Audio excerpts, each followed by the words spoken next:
Olá, amigos! Sejam bem-vindos ao nosso programa Apocalipse, Medo ou Esperança? Tem sido momentos especiais os quais temos passado juntos, não é? Eu fico muito feliz de poder estar abrindo com você a sua Bíblia, a nossa Bíblia, e pedindo sempre, cada vez, o Espírito Santo de Deus para nos abençoar, para nos instruir, para ser o nosso professor. Eu quero orar com você agora. Vamos orar? Misericordioso Deus e Pai que estás nos céus, muito obrigado, Senhor, por essa pessoa estar conosco agora estudando a Bíblia. Queira abençoá-la, Senhor. Queira batizá-la com teu Santo Espírito. Unja-nos também ao abrirmos a tua palavra. Em nome do Senhor Jesus. Amém. Hoje o nosso estudo está relacionado com a esposa de Cristo. Quem é a esposa de Cristo na terra? Toda vez que a Bíblia se refere a ela, sempre usa o singular. Jesus está agora casando-se com sua esposa.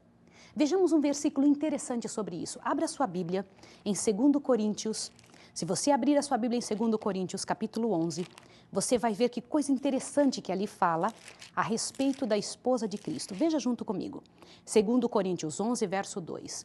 Estou zeloso de vós com o zelo de Deus. Tenho-vos preparado para vos apresentar como uma virgem para um marido, a saber, a Cristo. Na sua Bíblia, em Efésios, capítulo 5, verso 22 a 23, nós encontramos a mesma realidade. Esposa ou mulher, só na profecia, significa igreja.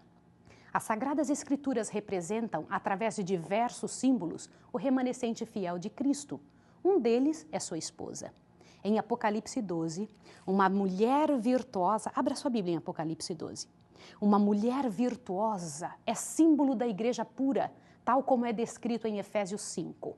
Mas quando a Santa Bíblia fala da igreja como instituição, o faz no singular.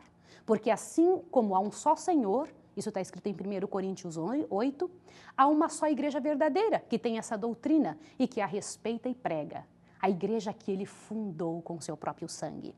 Naturalmente, todos reconhecemos que em cada igreja, em cada denominação, há pessoas boas e sinceras. Jesus também sabia.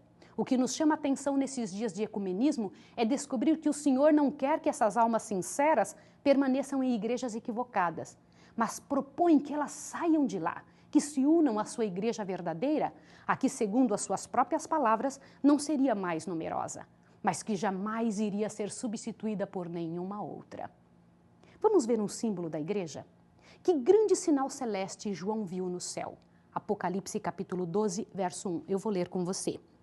Diz o seguinte: viu-se um grande sinal no céu, uma mulher vestida do sol, tendo a lua debaixo dos seus pés e uma coroa de 12 estrelas sobre a cabeça. A mulher pura representa a igreja verdadeira, ou seja, não contaminada com o paganismo. O sol representa Cristo. Se você abrir a sua Bíblia em Salmo 84, verso 11, você vai encontrar que Deus é o sol da justiça. A lua que reflete o sol representa os sistemas dos sacrifícios do Antigo Testamento, que refletia a obra de Jesus. Isso está escrito em Hebreus 9, verso 9 a 12, e no versículo 23 e 24 também. Aqui estamos frente ao símbolo da igreja antes da cruz e depois da cruz. As 12 estrelas da coroa desta esposa estão simbolizadas pelos santos apóstolos de Cristo. Mas em certo momento da profecia, o que acontece com a igreja, com essa mulher? Apocalipse 12, verso 5. Eu vou ler para você. Diz o seguinte: ela deu à luz um filho, um varão, que há de reger todas as nações com vara de ferro. E o seu filho foi arrebatado para Deus e para o seu trono. O Messias estava prometido à igreja desde os tempos do Antigo Testamento. A igreja do Antigo Testamento estava angustiada, necessitando que Jesus nascesse no meio dela. Lembra que Isaías havia falado a respeito disso? Um menino vos nasceu, um filho se nos deu. O governo está sobre seus ombros e seu nome será maravilhoso, conselheiro, forte Deus, o príncipe da paz. O próprio Isaías também disse que Jesus haveria de nascer numa cidadezinha pequena, no meio do povo de Israel. Lembra-se disso? Mas ali, na Bíblia, aparece um dragão vermelho, aí mesmo nessa profecia. A quem representa esse dragão vermelho de Apocalipse 12? Apocalipse 12, versos 7 a 9. Eu vou ler para você. Vamos ler? E houve guerra no céu. Miguel e os seus anjos batalharam contra o dragão. E o dragão e seus anjos batalhavam, mas não prevaleceram, nem mais o seu lugar se achou nos céus. E foi precipitado o grande dragão, a antiga serpente, que se chama Diabo e Satanás, que engana todo mundo. Ele foi precipitado na terra e os seus anjos foram lançados com ele. A quem representa então o dragão? Esse dragão vermelho representa o próprio Satanás. O que esse dragão tentou fazer? Esse dragão tentou fazer com o menino Jesus. Veja Apocalipse 12, verso 4. A sua cauda levou após si a terça parte das estrelas do céu e as lançou sobre a terra. Estas estrelas são os anjos, né, que ele tentou trazer junto consigo. O dragão parou diante da mulher que estava prestes a dar à luz, para que, dando ela a luz, lhe devorasse o filho. Você se lembra? Satanás converteu estes anjos do céu em demônios e depois usou Herodes, que governava por conta de Roma, para tentar matar a Jesus tão logo ele nascesse em Belém. José e a bem-aventurada Virgem foram avisados por um anjo e fugiram para o Egito, cumprindo as profecias do Antigo Testamento. Lá em Jeremias 31:15 já dizia isso. Satanás planejou destruir a igreja de Cristo, a igreja cristã primitiva, por meio de Roma pagã, a Roma dos Césares, pelo que este dragão também é representado como instrumento de Satanás. Veja bem, todo poder nessa terra que persegue a igreja de Deus, que persegue o próprio Jesus, porque perseguir um filho de Deus é perseguir o próprio Jesus. Todo poder, assim, nessa terra, é instigado por Satanás. Vamos tentar entender agora algo sobre as 7 cabeças deste dragão. As 7 cabeças, de Apocalipse 13:2, que representam 7 montes, Apocalipse 17:9, onde estava edificada Roma, a cidade das 7 colinas. Os 10 chifres, Apocalipse 12:3, são os 10 reinos que surgiram da desintegração do Império Romano, Daniel 7, 24 e 25, onde também nos diz que, depois do surgimento das nações europeias, apareceria o anticristo, a Roma eclesiástica. Observe que cauda em Apocalipse 12:4, que diz que a cauda dele levou vários anjos, representa falsas doutrinas, as mentiras, que nos céus corromperam a terça parte das estrelas, ou seja, anjos, e que ainda hoje corrompe seres santos, corrompe a você e a mim. O dragão persegue a mulher. Vamos ver o que é isso? Como Satanás não pôde destruir a Jesus quando esteve na terra, o que ele fez contra a igreja de Deus? Apocalipse 12, verso 13. Veja o que diz aqui. Quando o dragão se viu lançado na terra, perseguiu a mulher que dera luz ao filho varão. Entende o que é isso? Agora vamos ver uma imagem interessante aqui que eu quero mostrar para você. Vamos dar uma olhadinha. Queridos, eu queria que vocês participassem desta ideia neste quadro. No ano 31 de nossa era, Jesus Cristo morreu na cruz do Calvário. E eu quero lhe fazer uma pergunta. Por que Jesus Cristo morreu na cruz do Calvário? Ele morreu e foi assassinado por mim e por você. Mas naquela época, as pessoas que estavam assassinando Jesus não estavam fazendo isso em razão de que sabiam que Jesus haveria de morrer pelos seres humanos, tão somente. Estavam matando Jesus por ódio. Quem estava por trás do ódio destas pessoas? Quem estava por trás desses assuntos políticos? Era o próprio Satanás que estava instigando essas pessoas. Quando Jesus morreu na cruz do Calvário, a igreja que ele deixou chamava-se Igreja Cristã, ou Igreja Católica, que significa universal, apostólica, porque é da época dos apóstolos, e cristã, porque recebia a ordem de Cristo. Então, repita comigo. Católica, apostólica, cristã. Essa era a igreja de Jesus. Era a igreja que seguia tudo que Jesus pedia. Seguia as coisas que Jesus havia deixado. Do ano 31 em diante, o início da era cristã, esta igreja que ficou vivendo nesta época, não era uma igreja nova. Era uma igreja que já existia desde Adão. Porque Jesus não muda. Ele não se transforma com o tempo e nem ele precisa melhorar nada que ele mesmo tenha feito. Por exemplo, que religião você pensa que ele ensinou para Adão? Você acha que foi uma religião diferente da que ele ensinou para Noé? Ou quem sabe ele ensinou uma religião para Noé Diferente do que ensinou a religião para Moisés, para o povo judeu? Não, a mesma religião. A religião que ele ensinou para todo o povo de Israel era a mesma que ele gostaria que as pessoas tivessem vivido sempre. Aquelas leis absurdas que não foram Deus que criou, aquelas leis foram criadas por seres humanos, é sempre assim.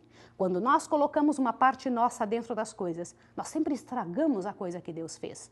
Então, quando Jesus veio e morreu na cruz do Calvário, ele restaurou a igreja que ele tinha dado para Adão e para todas as pessoas do passado. Uma igreja pura, sem nada de influência externa e sem influência do paganismo.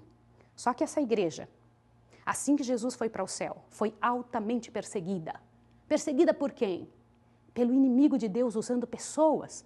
E perseguiu muito porque matou todos os apóstolos, com exceção de João. João, o escritor de Apocalipse, que morreu de velhice. Todos os outros foram mortos. E as pessoas que ficaram depois da morte dos apóstolos também foram sendo mortas uma após outra.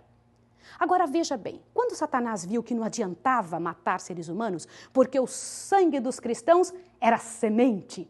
Cada vez que morria um, aparecia mais outro, mais outro, mais outro, mais outro, e a verdade de Deus era espalhada para todos os lugares. Mas, meu querido amigo, é preciso que você veja um detalhe. Satanás, quando viu que não adiantava matar seres humanos que acreditavam em Jesus, resolveu trazer para dentro da igreja a impureza, as coisas erradas ou o paganismo. E devagarinho a igreja foi aceitando uma coisa, outra, outro detalhe. Você já ouviu as pessoas dizendo, os tempos mudaram? Você já ouviu as pessoas dizendo, este probleminha não faz diferença? Pois é, amigos. Foram pequenas coisas trazidas do paganismo que corrompeu a Igreja de Cristo.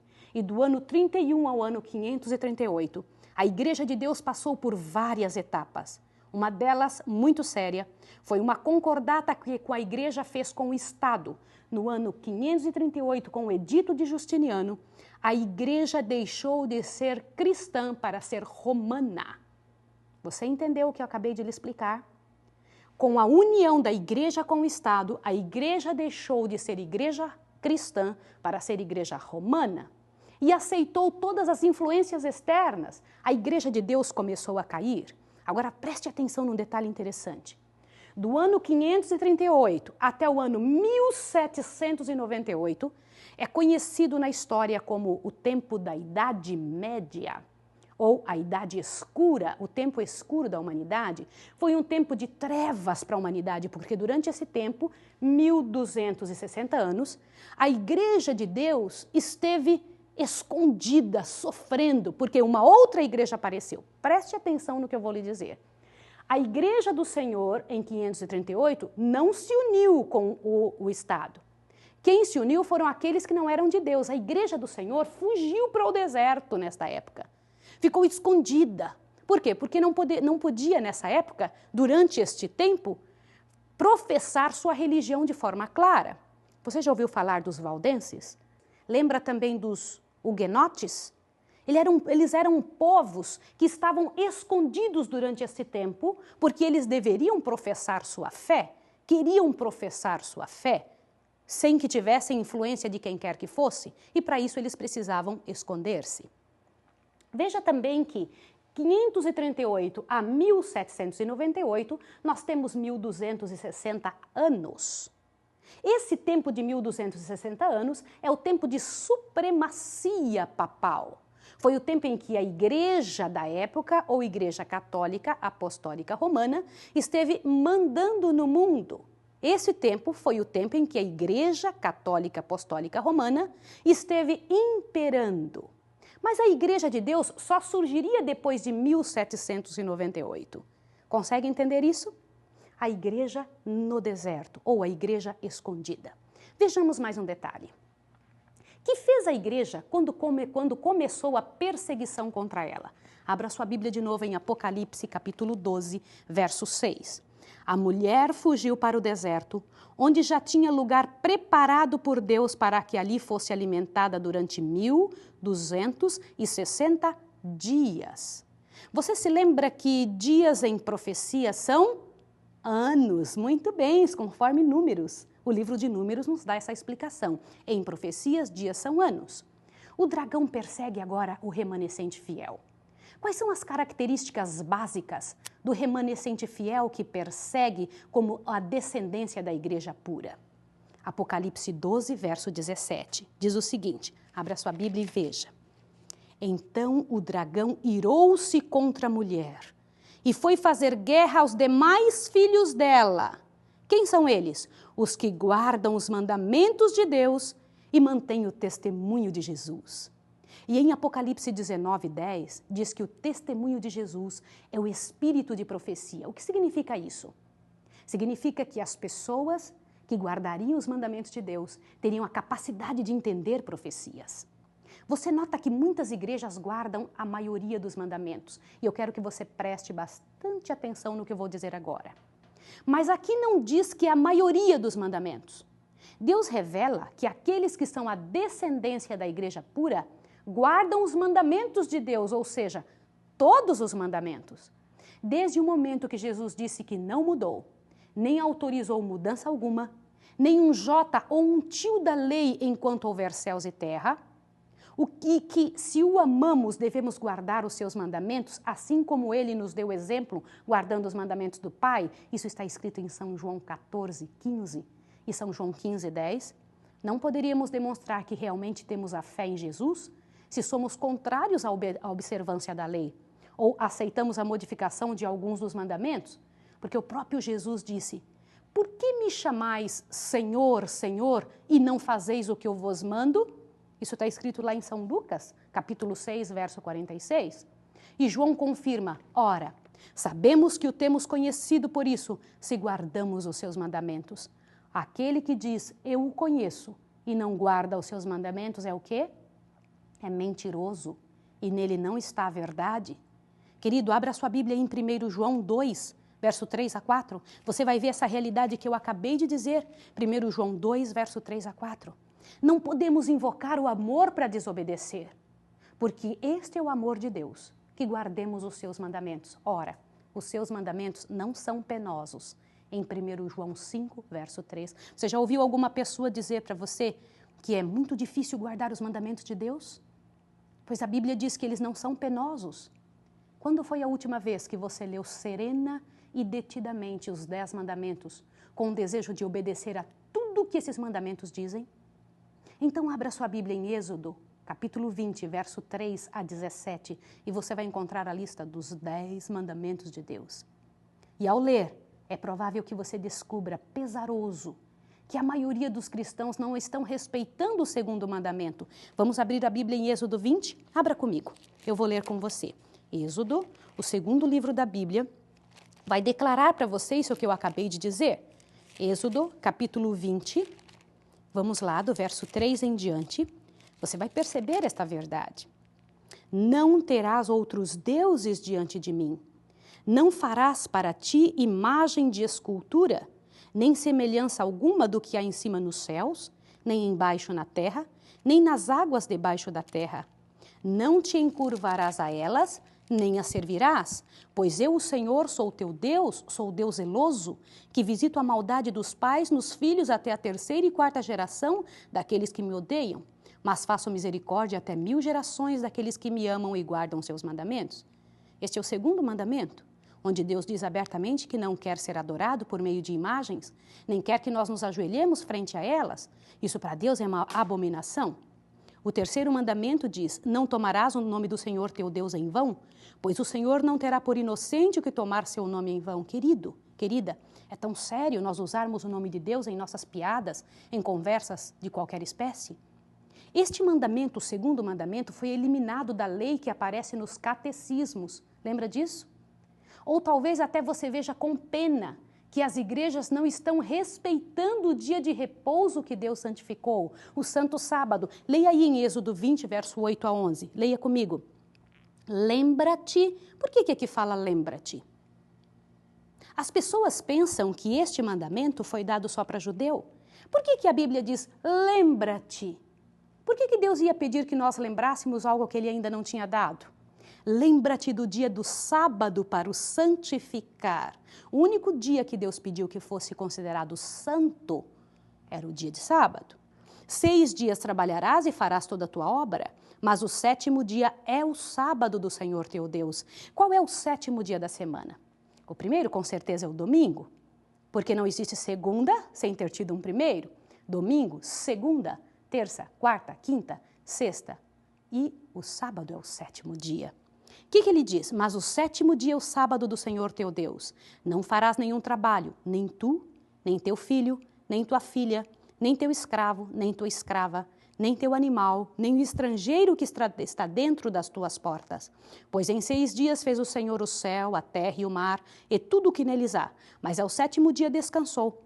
Por isso abençoou o Senhor o dia de sábado e o santificou. Honra teu pai e tua mãe, é o 5º mandamento, para que se prolonguem os teus dias na terra que o Senhor teu Deus te dá. 6º mandamento, não matarás. 7º, não adulterarás. O 8º mandamento, não furtarás. O 9º, não dirás falso testemunho contra o teu próximo.